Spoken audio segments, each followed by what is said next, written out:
Okay, good morning, everyone. This is Justin here, and I was just getting out of my office, which is at a booth at this family restaurant called Gusto. As for why I call that my office, I'll get back to that later. But first of all, as I indicated in my last video, I wanted to talk about how I coped during the pandemic.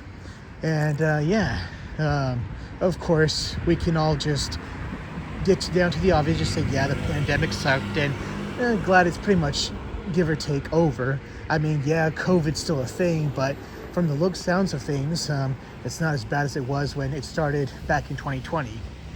But I just kind of want to share my story of, living here in Japan and having to deal with the pandemic and how it has affected me, and how maybe not all of us could have that happy ending, but I came on the other side, doing better than I am now. But thankfully, neither myself or my wife, her mother, nor our daughter got COVID. So I guess that's one part of the good news. But of course, hearing the news like back in the U.S., especially how they negatively reacted to masks based on what I saw on social media, it kind of made me glad that I moved to Japan. The reason why is that, of course, the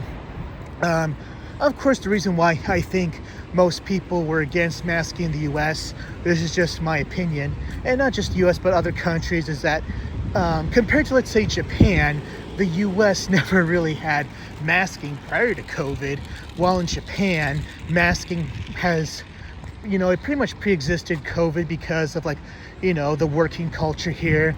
Take, for example, if you get sick in the U.S., you're free to take the day off, or you're free to take a sick day.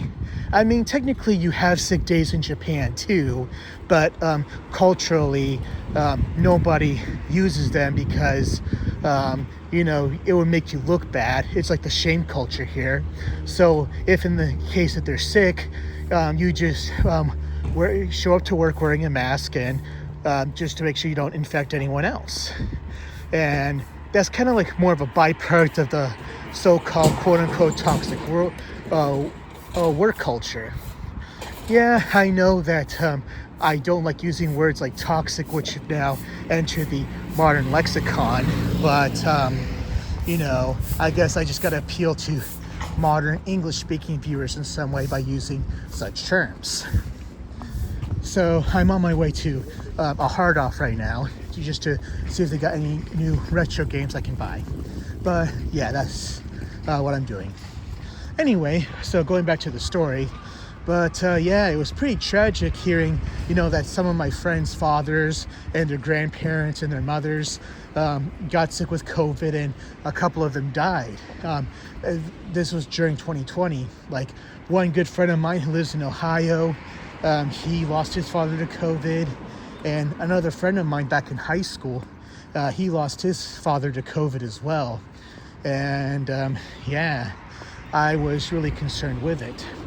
And I think back in 2022, my father got sick from COVID after a hospital, a dental appointment, and he was already vaccinated. I'm not sure if he was boosted though. Maybe he was.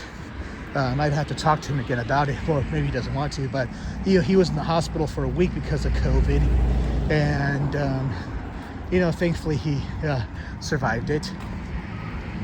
But I remember my niece getting it, and a cousin and my aunt getting it too.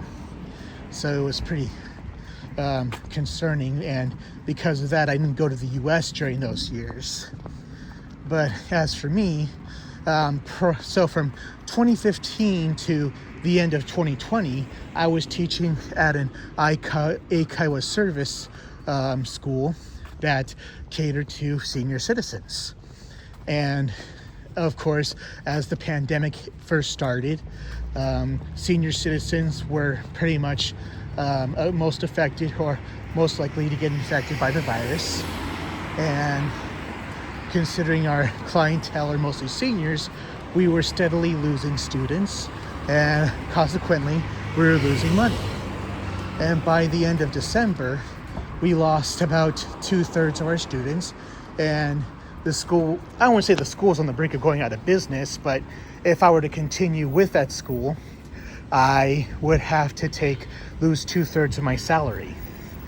And of course, I have a family, and it's not that I found it unacceptable per se. It's just that, hey, that was a situation. Those were the cards that were dealt with. And my boss said if I were to quit and find a new job, he'd understand. And so within, let's say, a week of that meeting, I was, pretty much sending out my resume everywhere.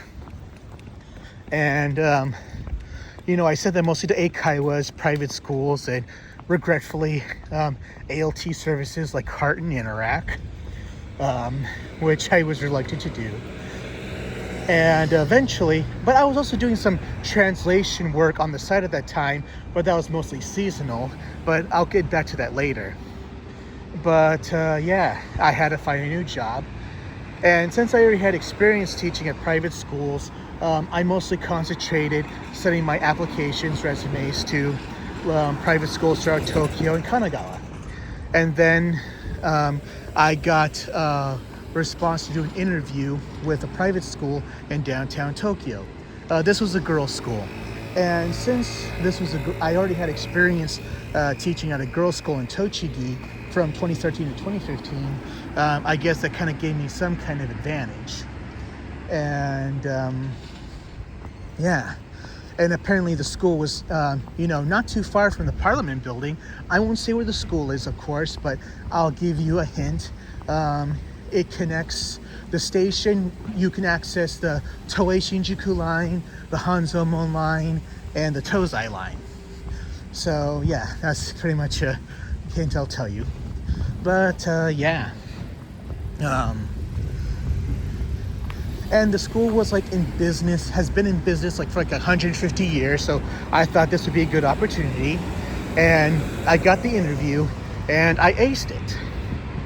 And usually I kind of ace these interviews by telling them about, my knowledge of, let's say, Japanese sociology. It's I talk about why English is important. And for those of you who get asked that question, here's the answer I give that tends to impress people. It's just hey, the birth rate is declining, and it'll, of course, negatively impact the workforce in Japan. So Japan will either have to get their foreign labor source from, let's say, overseas, or the Japanese would have to go to other countries to work. And because of that, English will be necessary. And this is kind of also being demonstrated through companies like Rakuten and Uniqlo, which have instituted English as their internal language. So and more companies may adopt this in the future. So due to this, English education is very important.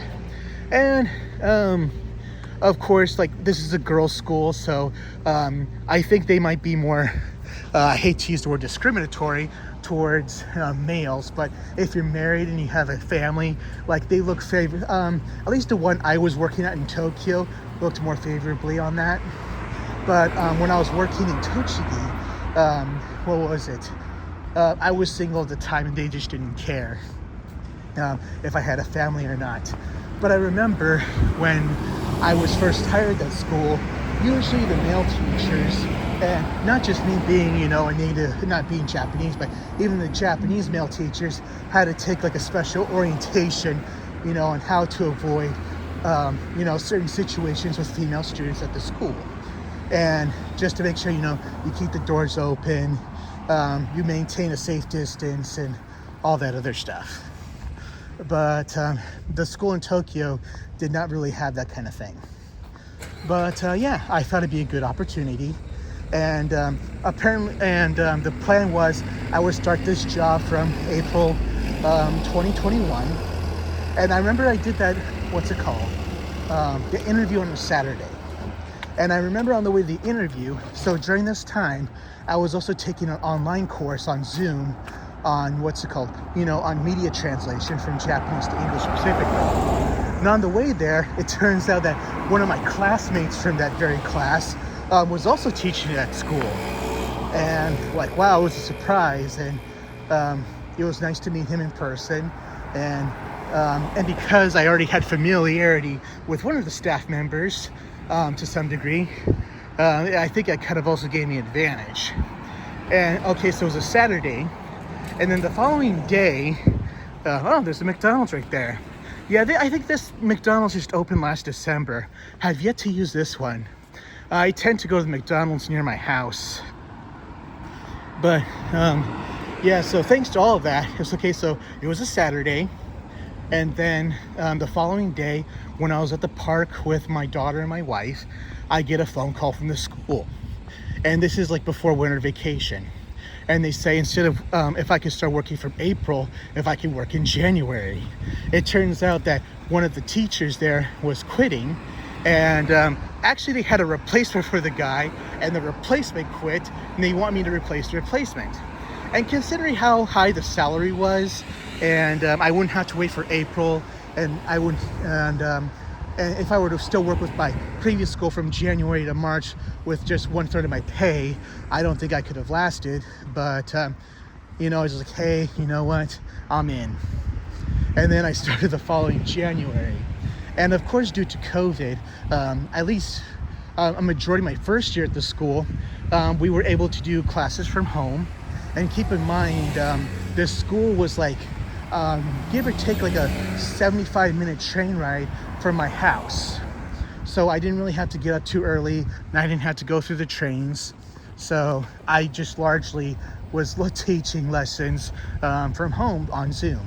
And thankfully the guy that I was replacing, you know, he was like finishing up his classes. I could participate in his classes first as some sort of training, so I know how he teaches, what the content is, and the students that I'm working with. And yeah, and so I could just pretty much stay at home and just work. And at the time, my daughter was also starting preschool. I think it was April 2020, but then what was it? You know, COVID, the pandemic was also, you know, fucking shit up. I mean, at times they had to shut down the preschool, so my wife had to stay home for work to watch Shark Kid, or sometimes I'd have to be home with the baby myself and carry her in my arms as I do my Zoom classes. Yeah, my daughter was just barely 1 at the time, so it was quite a handful. And yeah, so that first year was, you know, not so bad. And, you know, in between my breaks, I could find other opportunities. So I think I finished, my translation class that December as well. And then thanks to that, I was able to get more translating opportunities on the side. Of course, I could have done this with my previous job, but those jobs are kind of more seasonal, while I'm now getting stuff that's more stable. And one of them was actually for an adult video site, and I get to translate Japanese adult videos. And I couldn't complain because, you know, it's extra money, extra opportunities, you know, to, you know, provide for my family. And yes, my wife knows about this. So, yeah. There's the hard off. But it's now 10:20, so it doesn't open for another 10 minutes. So I'll try and, you know, wrap this story up. I'll stay on this side of the intersection so I don't bother those guys. Okay, I'll focus on this intersection. But yeah, normally, depending on how much work I do for that site, if I do, let's say, this amount of work, I could get, let's say, up to, let's say, $400. If I do this amount of work, I could, let's say, make, I don't know, the same salary I'm making at my last job. And it's like pretty much doubling my salary. And then I also got more job opportunities where I pretty much I could triple my salary for like a month. So I was working from home and making more money than I could ever anticipate. And, you know, not just for the sake of, you know, spending money, but of course, money to spend with, but of course to provide for my family. And so I was not only doing adult videos, I was also doing visual novels, mobile games. And then for the summer of 2021, I was doing, what was it? Subtitling anime for a streaming site based out of China called Bilibili. And I made a ton of money doing that, a good amount of money doing that as well. So, yeah, I I think I spent a majority of that on retro games. Now that I remember, but yeah, it was an opportunity to make a lot of money from home, and somehow that's how I pretty much was able to work around the pandemic. Of course, I'm not trying to throw it in anybody's face. Like, not everybody could have the same opportunities I had during the pandemic. I understand a lot of people struggled, but I also have come to terms, or I was always aware that I was pretty much blessed with my situation. I just had the skills, the experience, and the knowledge to seek out these proper opportunities for myself. And yeah, I'm just kind of glad. I'm not saying I'm thankful to the pandemic for my current situation, but it's just that during those kind of hard times where I could have been on my ass, it pushed me to, go harder, and not just to endure it, but to find a way to get through it. And when there's a will, there's a way. And I think there's the opposite too. Like, sometimes there's a way, then you have a will. So, that's just pretty much what I took out of it. And the translation jobs, I'm pretty much, I could pretty much, live off those alone. But still, I kind of like the idea of, let's say, working outside sometimes as well. And you never know when those opportunities might go away. So that's why I have a full-time job, also for the sake of the visa and for my mortgage. But, yeah. But, at the girls' school, I didn't really get a chance to, let's say, really know anyone until my second year there. And there was, usually at some schools, like in my experience in the ALT world and working at private schools, usually there's one foreign instructor, one ALT. But at the school I was working at from 2021 to last March, there were 6 of us. So 3 of us were from the US, 1 was from the UK, 1 was from Australia, and one was from Jamaica. Well, that was the second year. My old classmate from that translation class, he was kind of there my first 6 months, and then he left because he found a new job. I think he was working at the offices at Animate in Ebisu, and I'm kind of glad he found that job. And then after that, some guy replaced him, another American. He was actually a former principal at a international daycare not too far from where I live. Unfortunately, that daycare went out of business, not because of him, but because of his bosses fucking shit up. And then even despite his experiences, and I think that guy spoke 5 languages. He spoke Japanese, Mandarin, Vietnamese. I think he spoke Spanish and Italian as well. The dude could speak a fuckload of languages. And he was a really nice guy, but things just didn't work out for him, and they just fired him. But yeah, I think they fired him because the guy that he replaced was the former classmate of mine. I'm not gay or anything, but the dude is pretty good looking. He wasn't from the US, he was from Canada, that guy. The guy that I was classmates with. He had pretty good Hollywood looks, and he's a really nice guy. And the guy that replaced him, the former principal at an international kindergarten, what was it? He was the guy pretty much looked like Yul Brynner, or sometimes if he just came in wearing jeans and a t-shirt for certain sports days, the dude looked like fucking Mr. Clean. And yeah, so I think the school just didn't like that he wasn't that good looking guy as the guy he replaced. And then when, this was before summer vacation, and after summer vacation, the Jamaican co-worker came to replace him.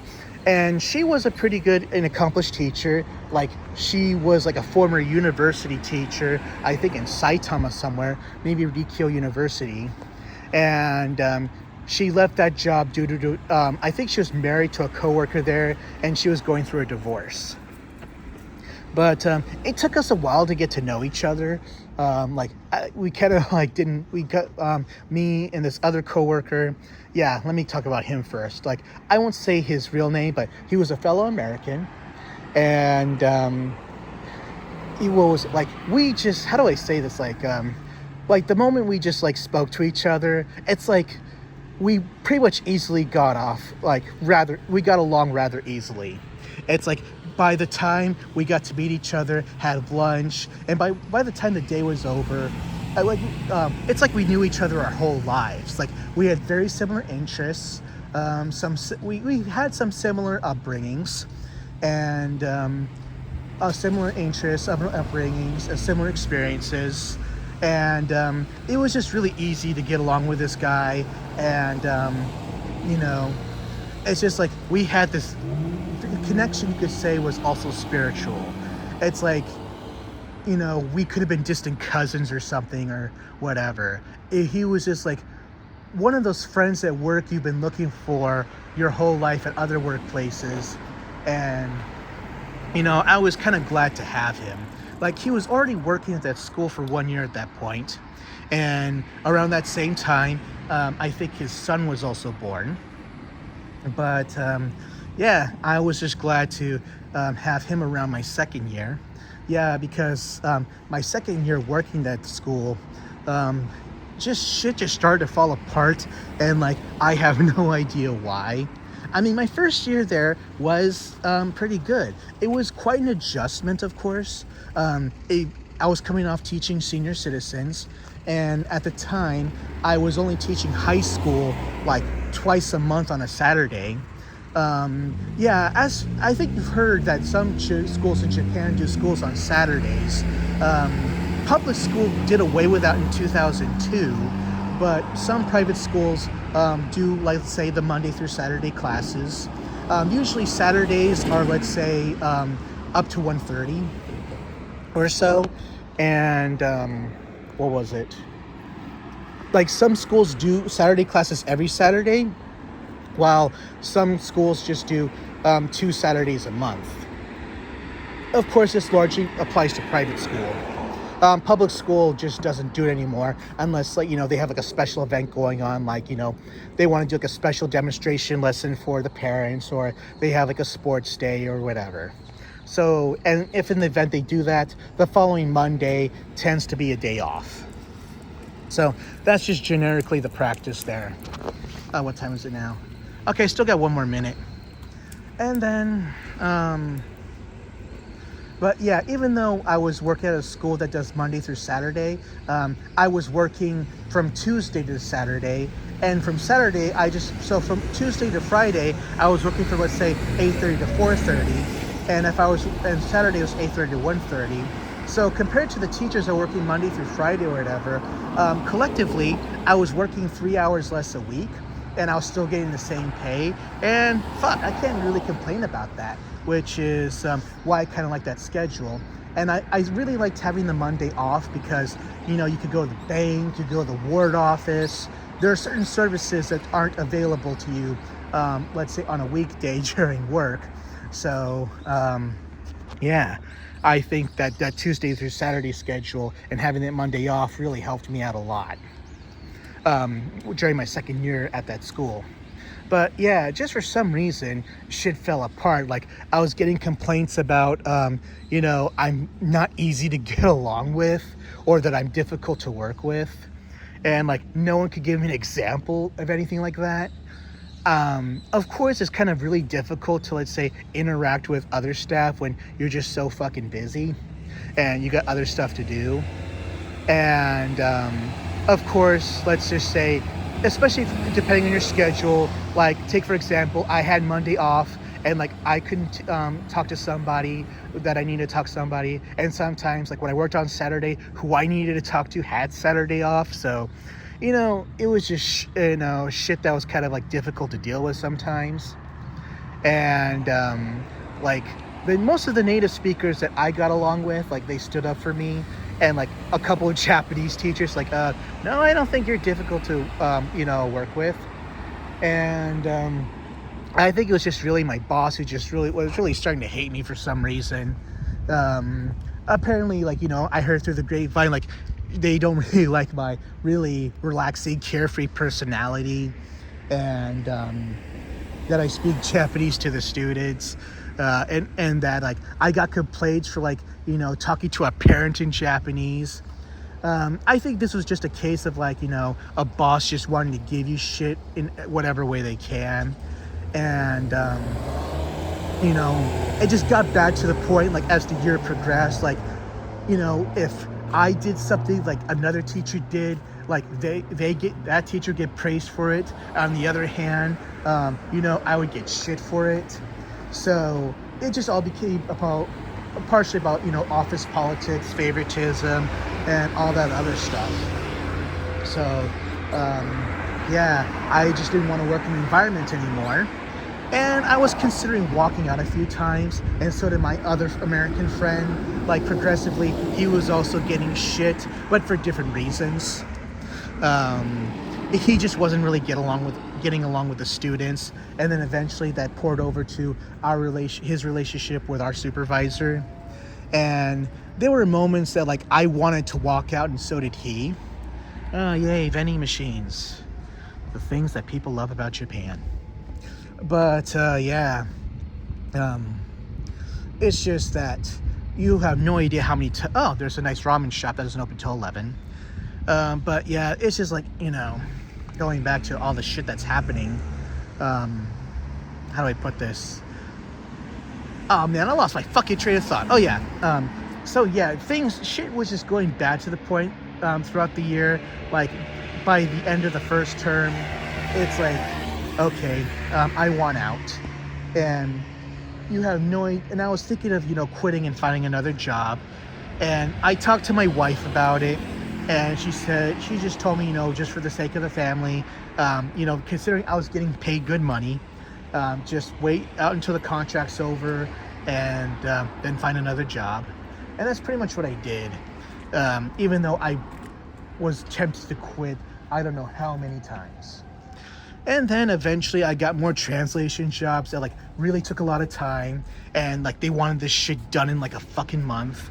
And then pretty much whatever lesson planning I had to do, I already had done like the prior year, and like really required no change. So like whatever time I had the office, it's like, I could just use that just to do my translation assignments, what I fucking shouldn't have. And I got complaints about that. And I was like, yeah, whatever. So it was like sort of like my ploy to, let's say, get myself fired just so I could get the fucking severance pay. And like for Japanese firing practices, I hear a lot of stories about it. Technically these days, just about anywhere, it's kind of hard to get fired. But in the case of Japan, like they try to get employees to quit. I think that was what they were doing with me this whole time. Like, by just giving me shit, like driving me crazy to the point that I quit. So, if I quit instead of firing me, they don't have to pay the severance pay. So if you hear stories about, let's say, employees in Japan being isolated, I think this is like one with the Sega story, like to an office where they just do nothing. That's just a tactic just to get people to go crazy and quit, just so companies don't pay the severance pay to fire someone. And pretty much I did everything legal to get myself fired. Just doing translation work despite multiple warnings. Just pretty much like, yeah, whatever. It's like, hey, I got a family to feed. I was kind of like losing that attitude that my boss was hating me over and just getting on my bad side. And then eventually when, let's say, March, January rolled around for new jobs after my contract came up, I started applying for those. And then I found the job what I have now, and that's teaching anime at a university in Tokyo to students from, let's say, the US, Australia, Canada, and Korea. And I'll talk about that another time.